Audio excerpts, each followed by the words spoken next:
Canada से message आते थे, यूएस से मैसेज आते थे, तो और दिल्ली में मेरा उतना कुछ खास चल नहीं रहा था. Nobody on earth can tell you that cancer is not funny, AIDS is not funny. वो कैमरा पे करता है जो करता है कॉमेडी, और स्टेज पे करना बहुत अलग है. यार मुझे पता नहीं, मेरे से याद रहेगा कि नहीं. I'm like विशाल, मैं कर तेरी इंस्टाग्राम स्टोरी देख रहा था, तूने चंडीगढ़ में 25 गाने किए. हाय, मैं हूँ जाकिर खान. मैं हूँ रोहन जोशी और आप देख रहे हैं बॉलीवुड हंगामा.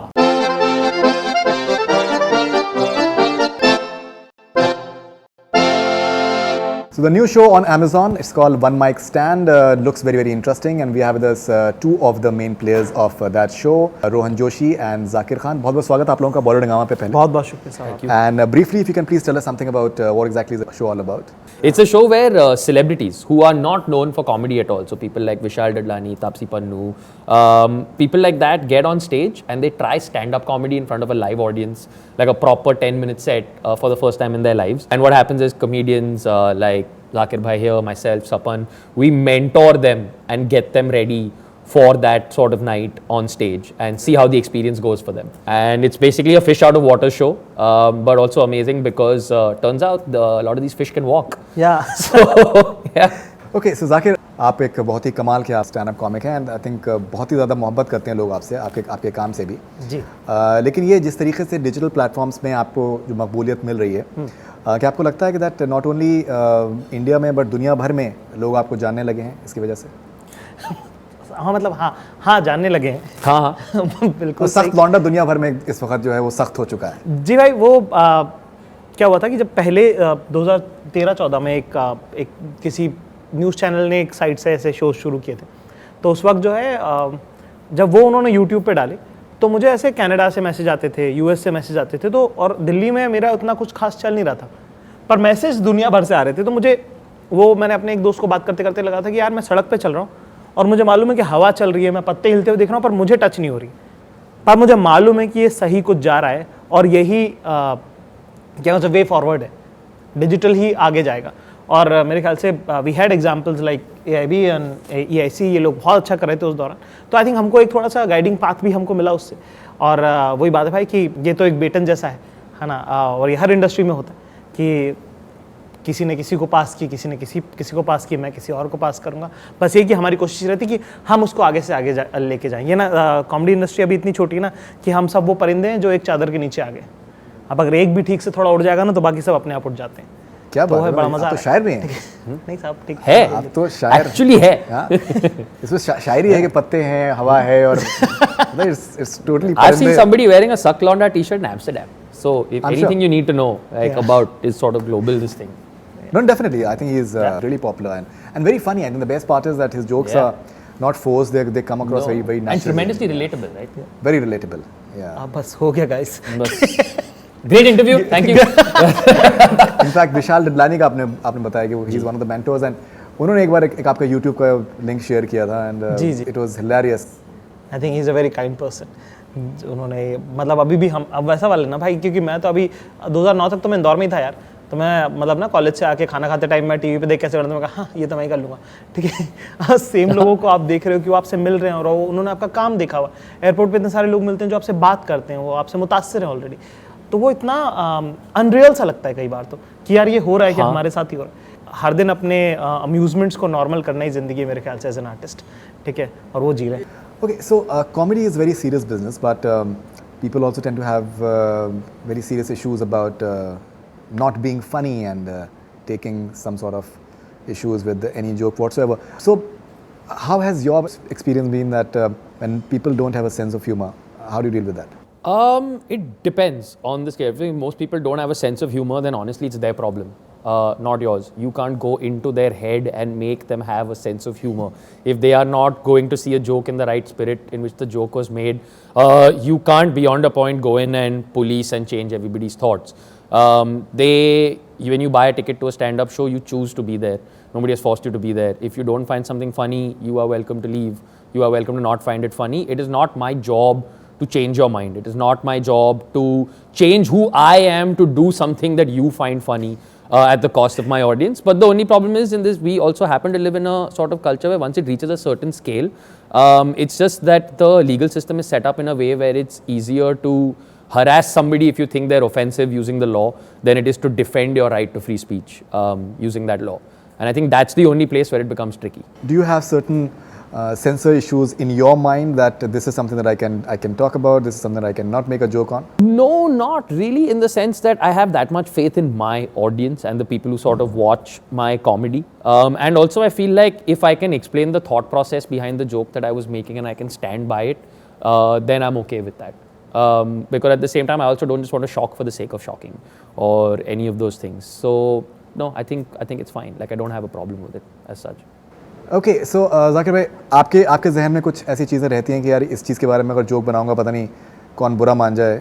आप तो वैसे भी मतलब वो मेरे ख्याल से हमारा जिस तरह का कल्चरल कॉन्टेक्स्ट और अपब्रिंगिंग रही है, हमें अंदाज़ा है कि किस बात का बुरा लग सकता है और किस बात का नहीं बुरा लग सकता है, और क्या कहना चाहिए क्या नहीं कहना चाहिए, तो उतना तो काफ़ी हम लोग उस मीटर में तो हम चलते ही हैं, है ना। और देखिए बात ऐसी है ना कि this is my personal theory कि सबसे अमेजिंग इंसान भी दुनिया में जो है वो 60% स्टूपिड है, अपनी स्टूपिडिटी को छुपाना ही करियर है, ठीक है। तो वो मेरे ख्याल से हम लोग ठीक ठाक मैनेज कर रहे हैं, और वो आप अपने काम में कर रहे हैं और हम अपने काम में कर रहे हैं, है ना। सब कुछ जो आपके मन में आता है वो तो नहीं ही कहना होता है, आई थिंक, है ना। वो तो इन जनरल वो बात है, just because you think it doesn't mean it needs to come out, so that's one thing.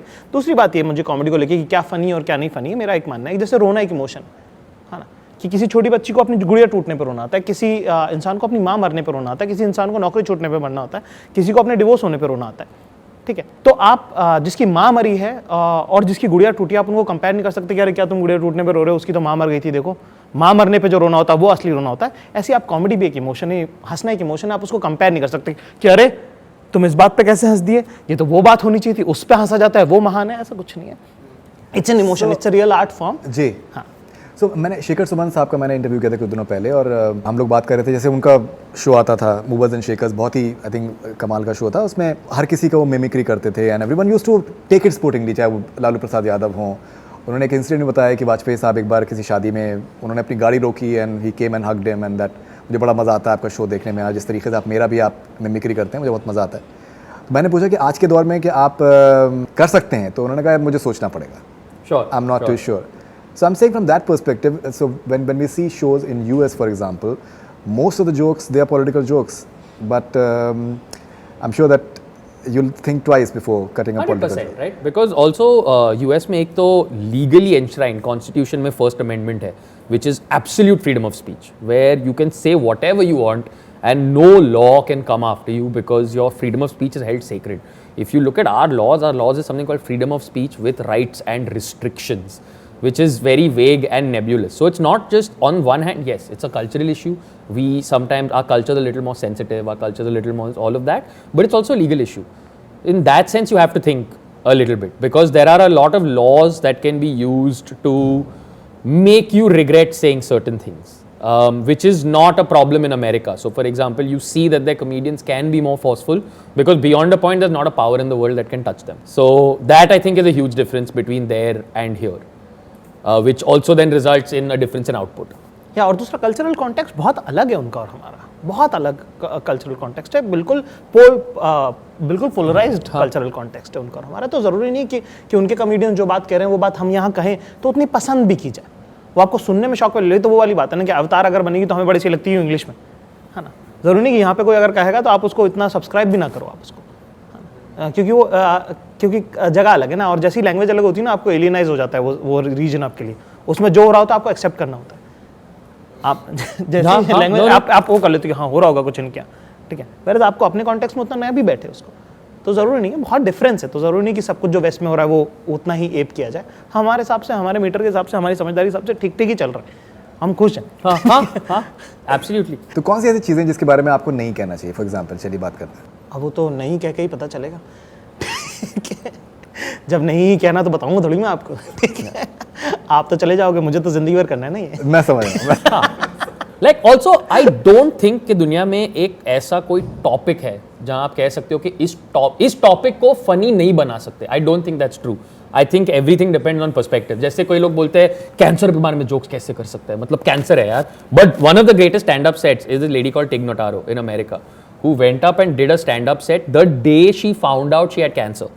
She went on stage and she said, guys, I just found out I have cancer.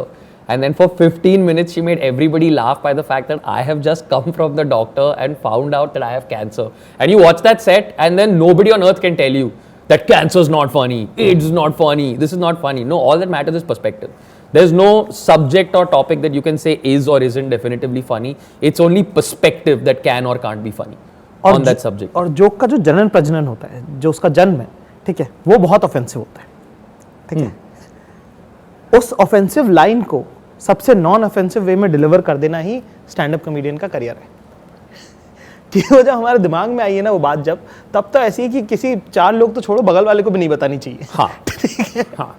और over the 6, 8, 9 months के period में हम उसे इस तरह से बना देते हैं कि हम 100, 200, 3000 लोगों के सामने भी वो बात कहते हैं और वो पूरी सोशली एक्सेप्टेड बात होती है। वही क्राफ्ट है, वही आर्ट है और उसी पे हम काम कर रहे हैं। नहीं, बट यू नो होता क्या है कि दैट जैसे कि आपने किसी चीज़ पे आपने जो किया जो भी है, फिर उसके बाद फिर अब ट्विटर पे जब आप अपनी टाइमलाइन पे आप जाते हैं तो उसमें फिर ये होता है कि वो ऐसी सी चीज़ें आपके बारे में उसमें हवाले से आपके उसमें लिखी होती हैं एंड विच इज़ शॉकिंग कि यार ये कहाँ की बात कहाँ पर पहुँच चुकी है and the entire perspective as you said. इसलिए मैं 2 साल में ट्विटर पे नहीं गया कंप्लीटली। या हम लोग कोई भी ज्यादा ट्विटर यूज, मैं तो बिल्कुल ही नहीं करता। हाँ, मैं बिल्कुल, तो शायरी लिखता हूँ 2.5 years ago, never been back on there and my life has been sick because the other thing that happens, especially जब ट्विटर पे etc ये वो ना, I realized 2 साल छोड़ने के बाद कि जब तुम ट्विटर पे जाते हो तो तुम्हें लगता है कि सारी दुनिया को पता है कि मैं क्या हूँ और मैं कितना कमीना हूँ, and then you go out into the real world, यार तेरे को पता है ट्विटर पे क्या हो रहा है, and most people are like नहीं।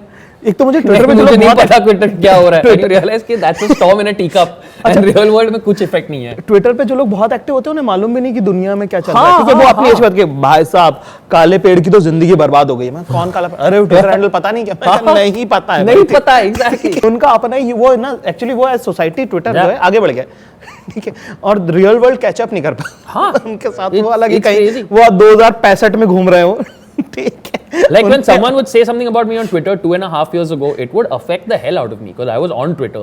Now there'll be times where someone will send me a link 20 days after it has happened and be like, देख तेरे बारे में ट्विटर पे इसने क्या बोला, मुझे तो पता भी नहीं था इसने बोला, मेरे लाइफ में कुछ नहीं बदला उस 20 दिनों में। करेक्ट। तो क्या फायदा ट्विटर का? So I think a lot of it is just learning to just build a wall between yourself, while at the same time don't build a wall in such a way that you don't listen to genuine criticism.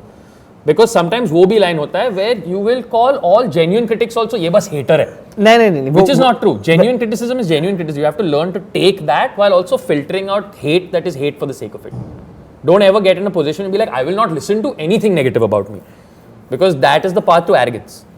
So मतलब Twitter is a very different ball game and we have stopped playing to that gallery at all. Okay, so tell me something more about One Mic Stand. What exactly आप लोग क्या करने वाले हैं उसमें उसके अंदर, और हम एक्चुअली बैकग्राउंड रोल में शो में। हाँ, हम एक्चुअली हाँ, हम माली है, फुल गेस्ट है। ओके। और वो बगीचा है सपन का। हाँ, सपन का बगीचा, हम बस माली है उसके अंदर। तो बेसिकली हाँ जी, नहीं प्लीज, शायराना तो बातचीत हो ही रही है, तो हाँ सब तो वो माली एंड मतलब इनके पास बैठ के थोड़ा तो सीख लूंगा। जी बिल्कुल। तो दरअसल में क्या है कि फॉर्मेट कुछ इस तरीके के, सपन होस्ट है उस शो के, हाँ, हमारे बहुत अच्छे दोस्त हैं और हम सब ने बहुत सालों से हम एक दूसरे को पहचानते हैं। तो जब उन्होंने फ़ोन किया तो हमने कट से हाँ कर दी, लोगों ने कि हाँ बिल्कुल करने को तैयार है।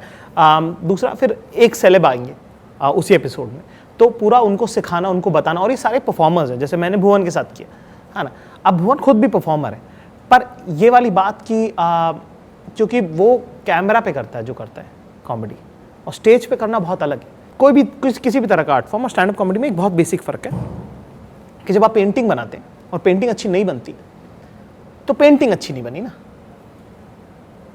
इंसान की तो बात नहीं हुई ना आपकी कि आप इंसान अच्छे हैं कि बुरे। पर कॉमेडी एक ऐसा वाहिद आर्ट फॉर्म है जिसके अंदर अगर आपका जोक नहीं चला तो फिर आपकी स्कूलिंग खराब थी, आपके पेरेंट्स अच्छे नहीं थे, आपके सिबलिंग सही नहीं थे, आपकी सोसाइटी ठीक नहीं थी। इंजीनियरिंग खत्म करना चाहिए था, वही रहना चाहिए था, वही रहना चाहिए मैंने था, क्यों इस लाइन में एंट्री की। बहुत इंडिविजुअल आर्ट फॉर्म, तो उसमें इज्जत भी बहुत इंडिविजुअली जाती है, ठीक है, पर्टिकुलरली आप ही की। हाँ। ठीक, तो वो उसको मैनेज करना, और सारे आर्टिस्ट मेरे ख्याल से जितने भी सेलेब्स आए उन्होंने मेरे ख्याल से बहुत बेहद खूबसूरती से उसको निभाया है और उसकी सीरियसनेस को समझा और बहुत ज़्यादा सीरियसली पार्टिसिपेट किया। वो बड़ा मजेदार था ये देखना। हाँ, very good fun, and in every episode you'll see that journey and then you'll see the culmination of that journey.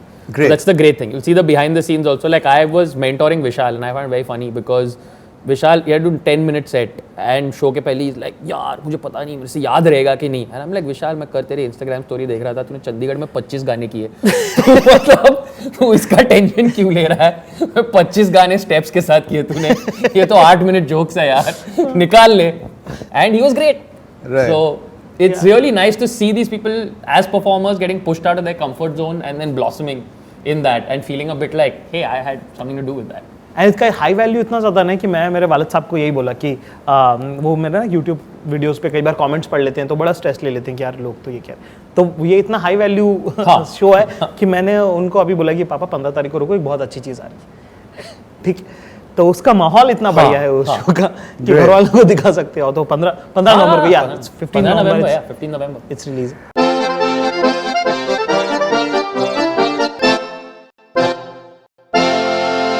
हाय, मैं हूं जाकिर खान, मैं हूं रोहन जोशी और आप देख रहे हैं बॉलीवुड हंगामा।